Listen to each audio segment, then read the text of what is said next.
co-main event time now, as we have Ecuadorian Marlon Chito Vera hoping to spoil the homecoming of David Martinez. You got plus 235 on Vera and minus 275 on Martinez. Now, starting off on the Vera side of things have been rough as of late. 1-4 in his last 5 fights, 3-fight losing streak right now, but maybe we can cut him some slack considering the types of opponents he's coming up short against.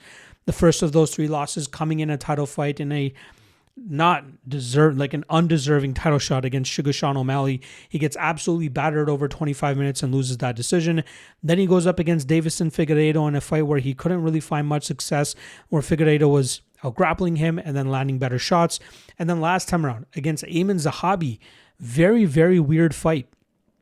Vera was very pissed off about the decision that night, but I don't think he has much reason to. That was a close fight.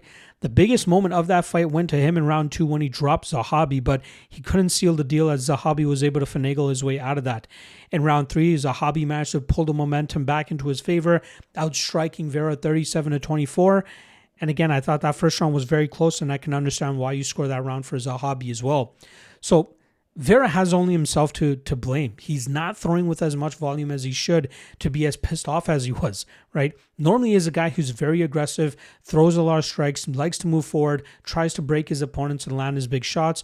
But as we've been seeing in recent fights, he can either be out-grappled or he can be outstruck because of how reckless and wild some of his striking exchanges end up becoming.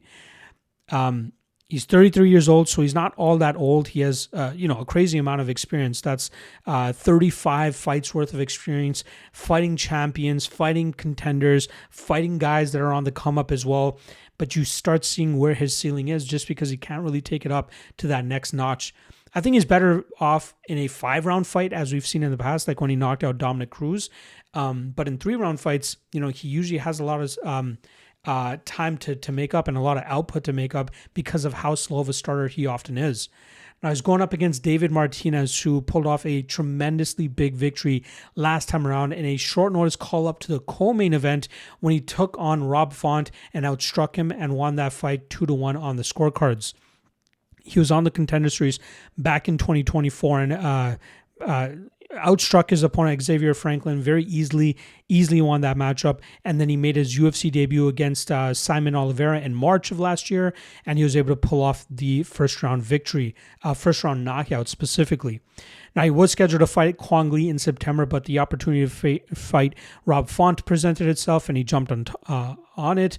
He was 12-1 at the time, faced some decent competition, even under the Combate Global promotion that he fought with before coming to the UFC. And he showcases a very solid kickboxing game, a mobile striking game. He blitzes the pocket very well with his combinations and then cuts out onto an angle, pivots off, and it's very hard for opponents to really get back and hit him in return. In the fight against Font, solid first round. Second round, he felt a little bit of adversity as Font landed with a little bit more damage. But then in the third round, Martinez managed to get it back into play, landed his combinations, ended the round strong by forcing Rob Font to shoot. And then he landed some big ground and pound to get the, lasting impression of that third round. He's a very, very talented striker, elite kicking game, moves very well, like I said, and his cardio, very high level. Also, he is a doctor by day, which is absolutely crazy.